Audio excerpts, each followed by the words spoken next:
పూర్వం విజయవాడలోని మొఘల్ రాజపురం కొండపై అసలు దేవాలయం ఉండేది కాదు. ఇది ఒక పెద్ద భయంకరమైన కొండ. ఆ కొండలోని ఒక గుహలో అమ్మవారు దివ్యమైన కొంచెం భయంకరమైన రూపంలో నివసించేవాడట. రాత్రి అయితే చాలు ఆ గుహ నుండి గజ్జెల చప్పుడు, దివ్యమైన పరిమళం, కొన్నిసార్లు స్త్రీమూర్తి వలె కదులుతున్న నీడలు కనిపించేవి. దాంతో గ్రామస్థులు భయంతో రాత్రిలో తలుపులు వేసుకుని నిద్రపోయేవారు. ఎవ్వరూ ఆ గుహ దగ్గరకు వెళ్లడానికి ధైర్యం చేసేవారు కాదు. అలాంటి ఒక గ్రామంలో గొర్రెల కాపరి ఒకరు ఉండేవాడు. ప్రతిరోజూ గొర్రెలను మేపుకుంటూ కొండపైకి వెళ్ళేవాడు.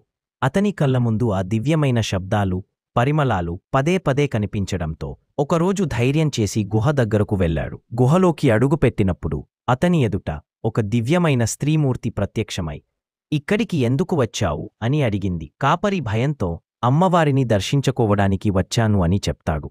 అమ్మవారు చిరునవ్వుతో, "నన్ను చూశాక ఏమి అడుగుతావు?" అని అడిగింది. అతడు తన పేదరికం గురించి చెప్పి, "ఈ జీవితం భరించలేకపోతున్నాను. మీరు ధనమిస్తే జీవితాంతం కృతజ్ఞుడిని అవుతాను" అన్నాడు. అమ్మవారు సానుభూతిగా ధనమిచ్చి ఒక షరతు పెట్టారు.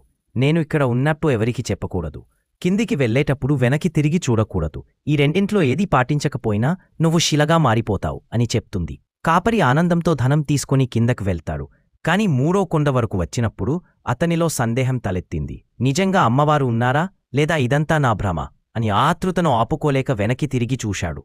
అంతే, క్షణంలో అతను ఒక పెద్ద శిలగా మారిపోయాడు. ఆ తరువాత రాత్రి కలలో అతను గ్రామస్థులకు ప్రత్యక్షమై చెప్పాడు, "నేను శిలగా మారిపోయాను. ఇప్పుడు మళ్లీ మనిషిగా మారలేను. కొండపైన గుహలో అమ్మవారు ప్రత్యక్షంగా ఉన్నారు. అందరూ వెళ్లి ఆ తల్లిని దర్శించండి" అని చెప్తాడు. తరువాత రోజు గ్రామస్థులు కొండపైకి చేరి చూడని ఒక జీవంత శిలవారికి కనిపించింది. అది గొర్రెల కాపరి శిల. ఆ తరువాత గుహవైపుకి వెళ్లారు. గుహలో దివ్యమైన పరిమళం, వెలుగులు మధ్య అమ్మవారి దివ్యరూపం ప్రత్యక్షమై కనిపించింది. అప్పటి నుండి అమ్మవారికి పూజలు చేయటం ప్రారంభించారు.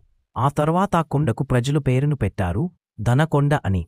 ఎందుకంటే అమ్మవారి దృష్టిపడిన చోట ధనం, ధాన్యం ఎప్పుడూ కొద ఉండదు అని నమ్మకం.